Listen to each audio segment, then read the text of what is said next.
But isn't that the same concept of mistaking the words you say for the reality that you're trying to portray to the person, right? Because the thing is that you're not going to come up with new words, because Right. words that aren't shared aren't meaningful. Mhm. I could start saying gibberish to you and you'd be like, wow, that's the first time I ever heard that before. That's not profound at all, right?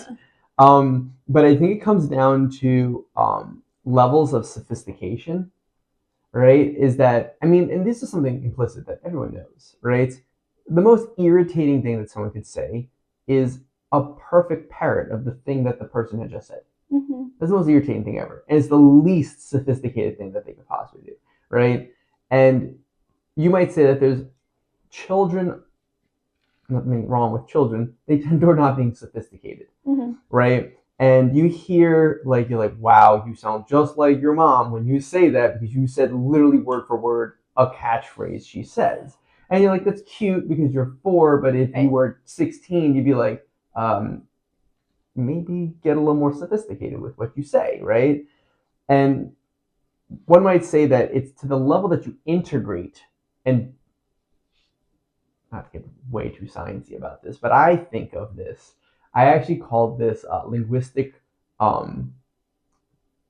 proteolysis, right?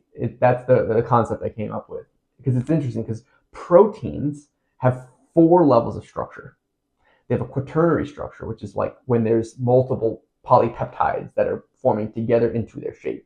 And then they have a tertiary structure, which is like the bends and folds.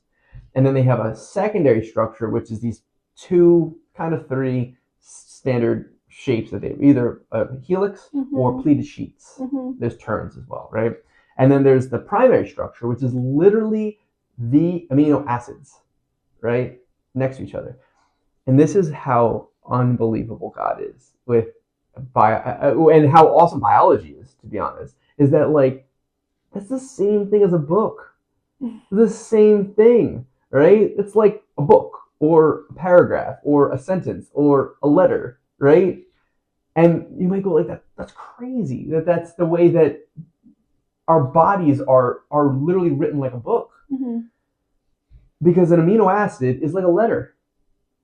Like, really. And then, like, a string of amino acids is like a word. And then the way that it folds is like a paragraph. And then the way that, like, those folds then fold on top of each other is like a chapter. Yeah. And then the whole protein itself is like a story.